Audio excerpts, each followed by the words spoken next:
Hi, this is Dr. Chris Ciocchetti. I'm an associate professor of philosophy here at Centenary College. And this May I taught Black Mirror in philosophy. This is the first time that I taught that course. I've been thinking about it because a book had come out. The Blackwell's Philosophy and Pop Culture series had put out a book called Black Mirror in Philosophy, and I was thinking that I might offer it in a later semester at another time, but then the pandemic hit and things shut down and all of the intercultural modules got canceled. So there were a whole bunch of students who were now stuck at home and wanted something to do, and so I thought, well, this will be the chance. We'll tackle it. I particularly thought it was a good time because of the themes and issues that were raised. As any of you know, with Black Mirror, a lot of the discussion centers around the way we interact with technology, the different kinds of things it does, the different kinds of things it does for us, the different kinds of things it does to us. And so this seemed to me like an excellent opportunity to explore this online. We're going to take this class mediated by technology, dealing with these issues and thinking about them exactly while we're handling it. So I thought it would be fun. I thought it would be timely. It's a deep show. It's a difficult show, but I thought it would also be a way to sort of take their attention off of the news and the headlines and all these kinds of things. A chance to step back and do a little philosophy, think a little bit about who and what we are. So, and what comes after this, there might be some spoilers, by the way. I'm just going to warn you that. So that was sort of my plan, and then I put the class together, and lots of students signed up. We were ended up being about 19 students in the end who stayed in the class. One of them, Ollie, was in Australia. He'd been a centenary student, but had to go back to Australia when COVID-19 hit. So he was up in the middle of the night to participate in classes. The other students were scattered around. Some of them were still on campus. In the dorms, other students had gone home to various areas in Louisiana or Texas, and places like that. So everybody was scattered in their different places. My plan for the class was actually fairly simple. Since each episode is about an hour, I thought what we would do is watch an episode and talk about it. Netflix made this easy, and it gave us a chance to start using some of this technology because there's this program, Netflix Party, that goes along with it. So there'd be a column on the side while we're watching where we could discuss the episode and things that were happening and have different kinds of reactions. That worked out to be really good. The students could really leapt into that and offered a lot of insightful comments about what was happening and how it was happening and the way things were being shown to us throughout the show. So I'd never done that before. I don't know that Netflix ever intended for anybody to do that. But that was really one of the more rewarding parts of the class, was being able to watch these shows together at the same time and think about them and talk about them. If you've seen Black Mirror, you know that there's a particular kind of show. A lot of people say, right, it's based on like the Twilight Zone or something like that. I think of it as a certain kind of horror show. I mean, I think most of the episodes, not all of them, but most of the episodes are a certain kind of horror show. Where if you're watching, I don't know, Friday the 13th or something like that, those kinds of horror movies scare you with physical violence most of the time. There's some kind of ghostly thing pursuing you, threatening to cut you up, threatening to get you in a very physical way. Black Mirror, the threat usually isn't as physical. In fact, even when they depict physical threats, like in Playtest or some of the other shows, those physical threats aren't usually actually physical. They're somehow computer generated, they're somehow imaginary, they're somehow brought on, right, by these other kinds of circumstances. So it's not the kind of physical threat that you get in your usual horror show. Instead, my hypothesis going into the class was that these were horror shows because they're always showing ways that people lose their integrity, right? That who and what they are, the core of them, the center of their identity, the basis that lets them choose and make decisions about how to live in the world, that part of them gets attacked. Now, each episode might show it in different ways, and I think it was sort of trying to be a chronicle of all the different ways that people might lose their integrity. But my hypothesis was integrity is the core of what this is about. Our struggling to keep our integrity in these contexts with technology, with the other people, with all the sorts of things that human beings go through. Okay, so that's what I was approaching the class with. That was sort of my idea. And then we examined it as we're looking at each episode in different ways. So, as you might know, the first episode with National Anthem, that really is the theme. Integrity really is centrally the theme of that. Without giving too much away, I'll say you see the Prime Minister, as he goes through this, have his integrity constantly being attacked. In the first scene when he's meeting and sort of we're learning what's going on and about the kidnapping and the threat, he says very clearly, I'm not going to do that. Right? He makes a statement of principle. I'm not going to do that. By the end of the episode, of course, that's when he's done it. And he throws up. He gets sick. It's disgusting. We're all disgusted by what we've seen. Well, disgust, as Martha Nussbaum talks about and gets mentioned in that Black Mirror and Philosophy book, is something that often comes up for us when the boundaries of our body have been violated. The things that we find disgusting are often the things that indicate our frailty, our bodies, and those boundaries being violated in one way or another. So I think, the reason that you get sick, that it's disgusting in this case, is because what you've seen is his integrity get torn down, right, over the course of the show. It makes you sick. It makes you disoriented. It makes you horrified.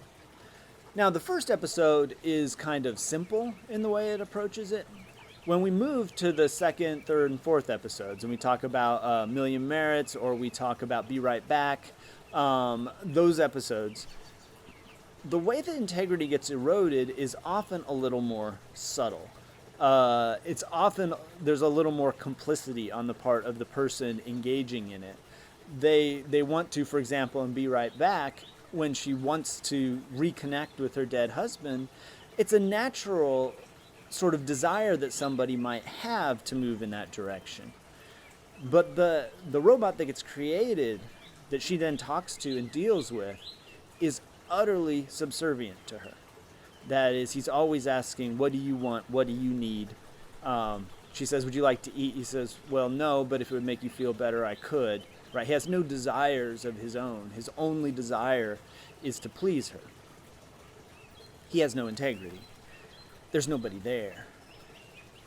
And that leaves us feeling similarly sort of disgusted and empty and lost when we try to respond to that. So that's how we sort of proceeded in talking about it and looking at those examples of the course and to see what happened there. All right, so how did it go? For one thing, I underestimated how intense these shows would be.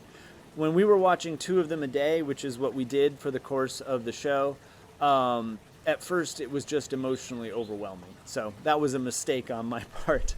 I was approaching it like I do any other class and not thinking, we need time to process this, we need time to think it through, and to deal with it. What was particularly rewarding, though, is this gave us a chance to talk about some of these issues that the students are facing that we generally don't talk about. So several episodes are about relationships and sex and fidelity, particularly within the context of online environments where people can talk to each other, where they meet each other through online environments, where they track each other through online environments. The students are experiencing all of this, but we tend not to talk about it in any of our classes or any of our other areas that we deal with.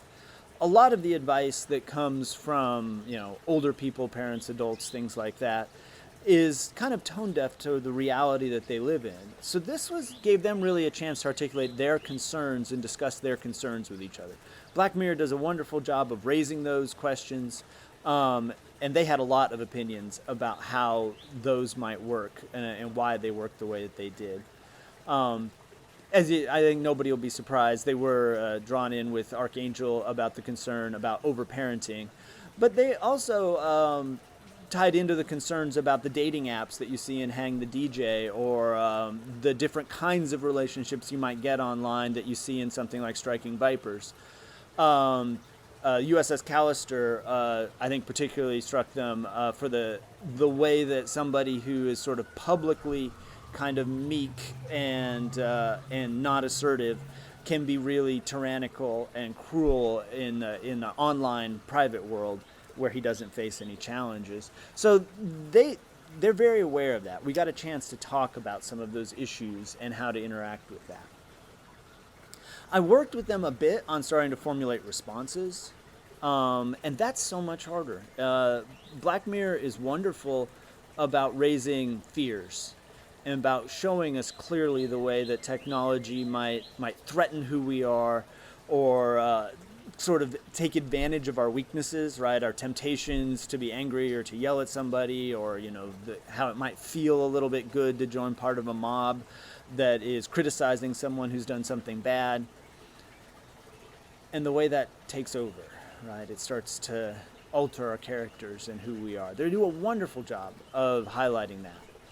What they don't do is talk about what we can do about it.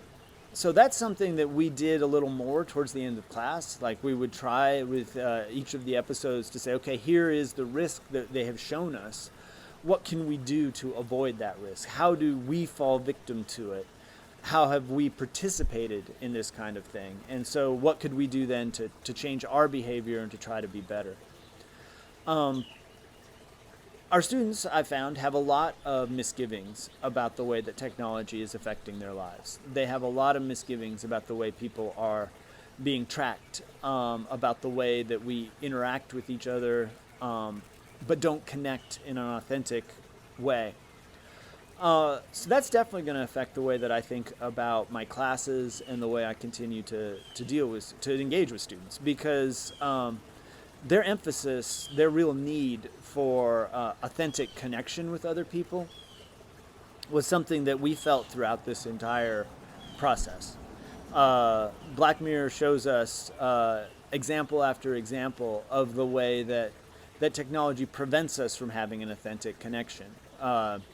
So, for example, in Hated in the Nation, where people are using essentially Twitter to attack other people for their terrible behavior, and often their behavior was terrible. I mean, some of them are somewhat innocent, but many of them are certainly guilty of behaving badly.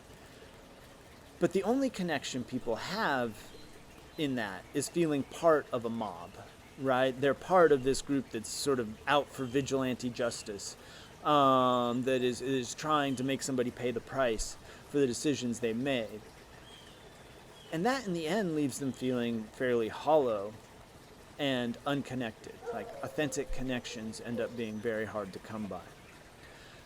I think that's something that we really need to keep in mind. The more that we manage our lives through technology, the more that we interact with each other through technology, the more we're getting these kinds of plastic relationships where we get a one-dimensional connection to somebody else, where we have control over what side of us that they see, but they also have control over what side of them that they see. So we don't really get to see the authentic, real person. I think students are hungry for these kinds of authentic, real relationships. So though I enjoyed teaching this class online, I think it was an excellent choice of classes to teach online. It was difficult. It was quite a rush to get this together in the short period of time, but it was a good class for us to experience this way. I think the real lesson that it taught us are the limitations of this kind of online community and these kinds of online connections. We want authentic connections, and to do that, we need to be around real people where we can see them as they are, and not just an image that they present or something that the technology is eliciting from them, but the person as they are in front of us, being real and vulnerable and available, right, for conversation. The students were definitely hungry to experience some of that, and I think this gave us some opportunity, but hopefully face-to-face classes will be able to return soon, and we'll be able to rebuild that community much more deliberately when we get together in person. So I mean, that's sort of my impressions of my May course really quickly. I think Black Mirror and philosophy is a wonderful topic to explore. These really are philosophical horrors. They go after our sense of who we are and our power to make decisions in the world.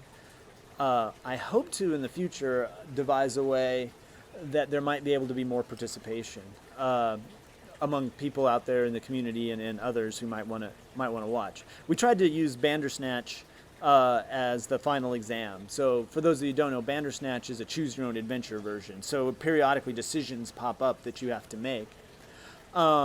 We went through it once, and I think it went pretty good in the context that we were doing it.